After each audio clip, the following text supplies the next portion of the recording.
Good evening student. आज की video में हम बात करेंगे न्यूमेरिकल प्रॉब्लम्स की। 2022 के एग्ज़ाम में जो न्यूमेरिकल पूछे गए हैं हम उनको आज सॉल्व करेंगे और हम स्टार्ट करेंगे सेट ए के जो पेपर हुआ था उसमें जो न्यूमेरिकल पूछे हुए थे उनको हम सॉल्व करेंगे आज। इसी तरीके से पेपर बी के जो न्यूमेरिकल है उनको भी हम सॉल्व करेंगे, पेपर सी के जो न्यूमेरिकल है उनको भी हमने क्या करना है, सॉल्व आउट करना है। तो जो आज की वीडियो हमारी होने वाली है उस वीडियो के अंदर हम न्यूमेरिकल सीरीज़ लेकर आए हैं जो एग्ज़ाम आपके हो चुके हैं। अभी आप इन न्यूमेरिकल्स को छोड़ के भाग भी नहीं सकते हो, बिकॉज 20 से 25 नंबर के न्यूमेरिकल आपको ये पूछे जाएंगे। तो जो न्यूमेरिकल आज मैं पिक करने वाला हूँ सेक्शन बी का क्वेश्चन नंबर 6 होने वाला है। न्यूमेरिकल आपको साइड स्क्रीन पे नज़र आ रहा होगा। हम वहीं से न्यूमेरिकल को आप रीड भी करते रहिए, वहीं से हम समझने की कोशिश करेंगे ये न्यूमेरिकल में पूछ क्या रहा है हमें। तो न्यूमेरिकल में उसने क्या पूछा है स्टूडेंट, ध्यान से सुनना है। वो कहता है क्वेश्चन नंबर 6 में इलेक्ट्रोस्टैटिक पोटेंशियल एनर्जी कैलकुलेट करिए एक डायपोल की, और जिस डायपोल के चार्जेस का मैग्नीट्यूड हमें दे रखा है ये आ गया 3 इंटू 10⁻³ कूलम। दोनों मैग्नीट्यूड बराबर हैं। अभी आपको पता है कि इलेक्ट्रिक डायपोल होता क्या है, दो चार्जेस की अरेंजमेंट होती है, उन दोनों चार्जेस को कुछ डिस्टेंस से सेपरेट कर किया होता है। तो डिस्टेंस बिटवीन टू चार्जेस मतलब 2a भी हमें दिया हुआ है, ये -q आ गया और ये क्या आ गया +q हमें दिया हुआ है। इलेक्ट्रिक फील्ड इंटेंसिटी भी गिवन है और थीटा भी हमें दिया हुआ है। तो हम जानते हैं स्टूडेंट्स जो पोटेंशियल एनर्जी का फार्मूला हमारे पास होता है वो होता है PE cos थीटा। P हमारे पास होता है इलेक्ट्रिक डाइपोल मोमेंट, जिसका फार्मूला हमारे पास होता है P बराबर होता है Q इंटू 2a। Q दोनों में से एक चार्ज का मैग्नीट्यूड होगा और 2a क्या होता है, डिस्टेंस होता है स्टूडेंट्स। तो यहाँ पर हमारे पास P Q बराबर है 3 इंटू 10⁻³ के और डिस्टेंस बराबर है 2 इंटू 10⁻⁻7 के।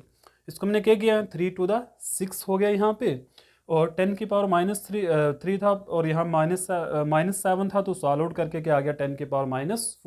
और ये CM है स्टूडेंट, चीफ मिनिस्टर नहीं है ये चीफ मिनिस्टर मत समझ लेना इसको। दिस इज कूलम पर, ये कूलम मीटर इसका यूनिट है किसके, इलेक्ट्रिक डायपोल मोमेंट के। कभी एग्जाम में ऐसा भी आ सकता है कि यूनिट बताइए इलेक्ट्रिक डायपोल मोमेंट का, या उसका फार्मूला पूछ लेते हैं। अब ये सारी वैल्यूज हम फार्मूले पुट करेंगे तो u बराबर किसके आ जाएगा, p बराबर आ गया 6 इंटू 10⁻⁻4, e बराबर 10 के इंटू कॉस थीटा, और थीटा कितना दे रखा है 60 डिग्री। स्टूडेंट्स ये जो न्यूमेरिकल है ना ये फर्स्ट यूनिट में से पूछा हुआ है, और फर्स्ट यूनिट के 4 सब यूनिट पोटेंशियल वाला जो सब यूनिट है उसमें से ये न्यूमेरिकल आया हुआ है। मैंने एक वीडियो बनाई थी इसी सीरीज़ के ऊपर कि 6 यूनिट ऐसे हैं जिनमें से न्यूमेरिकल एग्जाम में बनते हैं, और साथ में मैंने टॉपिक भी बताए हुए हैं कि इन टॉपिक से आपको न्यूमेरिकल बनेंगे। तो इनमें से एक ये टॉपिक भी है पोटेंशियल एनर्जी वाला, इसमें से भी न्यूमेरिकल एग्जाम में बनते हैं, और ये 2022 का आपका जो पेपर है उसमें से ये क्वेश्चन मैंने पिक किया हुआ है फाइनल एग्जाम का। तो इसको सॉल्व कर लेते हैं। अब हम, बड़ा आसान सा काम है। तो u बराबर किसके होगा, यहाँ 6 आ जाएगा। देखिए 10⁻1 पावर 10 की पावर्स को अलग से सॉल्व आउट करना है अपने, यहाँ 10⁻³ आ जाएगा। cos 60 डिग्री होता है 1/2, 2 1 2, 2 3 क्या हो जाएगा 6, तो आंसर आ जाएगा 3 इंटू 10⁻³ और students this is a potential energy. तो इसके यूनिट आप दो तरीके से लिख सकते हो, या तो जूल या वोल्ट इंटू कूलम, क्योंकि वोल्ट बराबर होता है work done divide by charge के। तो यहाँ से जूल बराबर होगा वोल्ट इंटू कूलम के बराबर हो जाएगा। तो इस तरीके से इस न्यूमेरिकल को हमने सॉल्व किया। बहुत ही आसान न्यूमेरिकल था ये। आपने बस देखिए माइंड में एक फार्मूले सेट करने हैं। अगर आप न्यूमेरिकल करना चाहते हो सॉल्व, तो जो जो टॉपिक्स मैंने बताए हैं ना उनके आप फार्मूले प्लीज़ उसको आप याद करिए, तभी जाके आपको न्यूमेरिकल सॉल्व होगा। तो इसको आप जल्दी से देख लीजिए, फिर हम सेकंड न्यूमेरिकल की तरफ चलते हैं जो इसके आर में एग्जाम में आया था। मे भी आपको आर वाला न्यूमेरिकल सॉल्व करना हो तो मैं सारे आपको न्यूमेरिकल क्या करेंगे, सॉल्व करेंगे बारी बारी।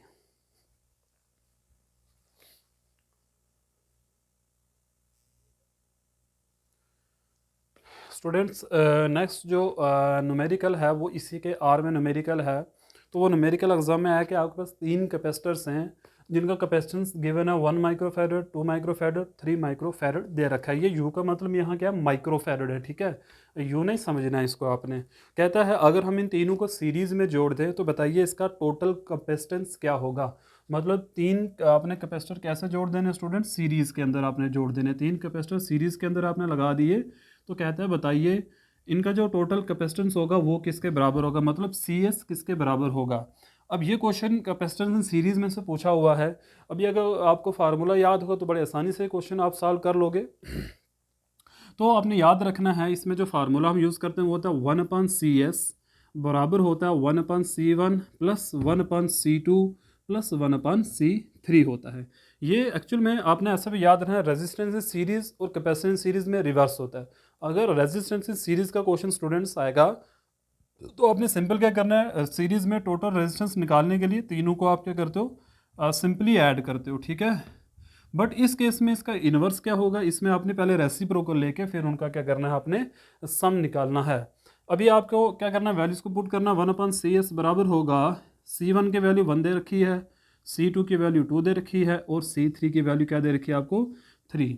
अभी काम करिए, आसान तरीके से आप इसको सॉल्व कर सकते हो। काम ये करना है, तीनों के डिनोमिनेटर में आप 6 क्रिएट करिए, क्योंकि आप इनका जब एलसीएम लोगे 3 to 1 का तो वो 6 आएगा। तो आप सबके डिनोमिनेटर सेम करिए तो बड़ा आसान से ये क्वेश्चन सॉल्व उठो। देखिए यहाँ पर अगर मैं 6 से मल्टीप्लाई भी करूँ तो 6 से डिवाइड भी करूँगा, यहाँ 3 से मल्टीप्लाई और 3 से डिवाइड, और यहाँ 2 से मल्टीप्लाई और डिवाइड में तो 6 से आ जाएगा, 2 3 द 6, देखिए 6 1 द 6, 6 7 द 6, यहाँ हो जाएगा 3 1 द 3, 3 2 द 6। तो अभी सबके डिनोमिनेटर सेम हो गए, तो सबके डिनोमिनेटर में क्या लिखेंगे, 6, 6 और 3 और 2 11 हो जाएगा, ठीक है। बट हमें 1/CS तो स्टूडेंट्स नहीं चाहिए, हमें CS चाहिए। तो दोनों साइड करिए रेसिप्रोकल। तो जब रेसिप्रोकल करोगे तो क्या बनेगा, CS जो है मतलब कैपेसिटेंस सीरीज बराबर हो जाएगा 6/11 माइक्रोफैरड। तो देखो कितना आसान न्यूमेरिकल है, बट आपको इसके लिए क्या चाहिए, फार्मूला आना चाहिए। तो अगर फार्मूला आएगा तो ये न्यूमेरिकल बड़े आसान तरीके से क्या कर लोगे, सॉल्व कर लोगे। एक और न्यूमेरिकल आज की क्लास हम सॉल्व करेंगे जो सेक्शन C से पूछा हुआ है क्योंकि सेट ए के पेपर में इस सेक्शन से और कोई न्यूमेरिकल आपको नहीं है। सॉरी, क्वेश्चन नंबर 9 भी एक न्यूमेरिकल आपको सेट ए के पेपर में पूछा हुआ है।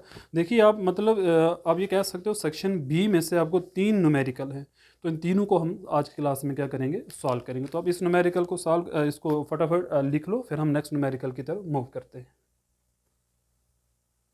नेक्स्ट न्यूमेरिकल है क्वेश्चन नंबर 9 पूछा हुआ है। ये टेलीस्कोप वाले टॉपिक में से आपको न्यूमेरिकल पूछा हुआ है।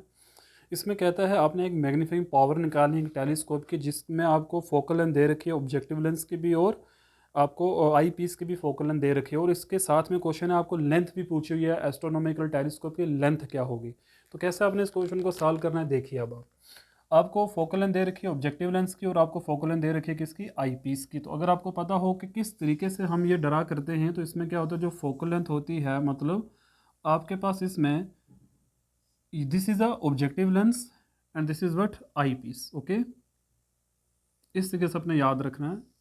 तो इसमें स्टूडेंट्स मैग्नीफाइंग पावर का जो फार्मूला होता है, m जो होता है वो बराबर होता है किसके, -F0/Fe के। आसान फार्मूला होता है टेलीस्कोप में मैग्नीफाइंग पावर निकालने का।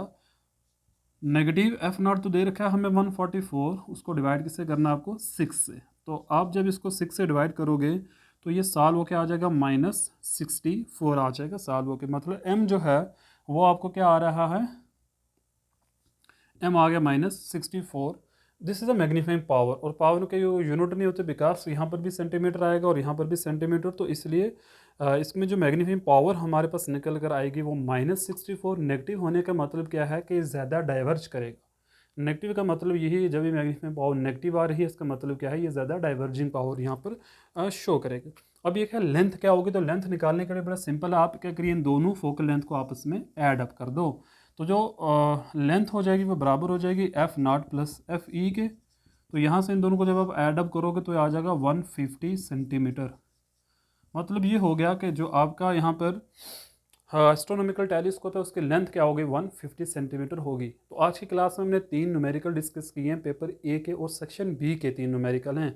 मतलब अभी तक मैंने आपको 6 नंबर के न्यूमेरिकल बताए हैं। बाकी जो न्यूमेरिकल हैं वो नेक्स्ट वीडियो में हम देखेंगे। तब तक अच्छे से पढ़िए और मुझे दुआ में याद रखिए। Okay, thank you very much.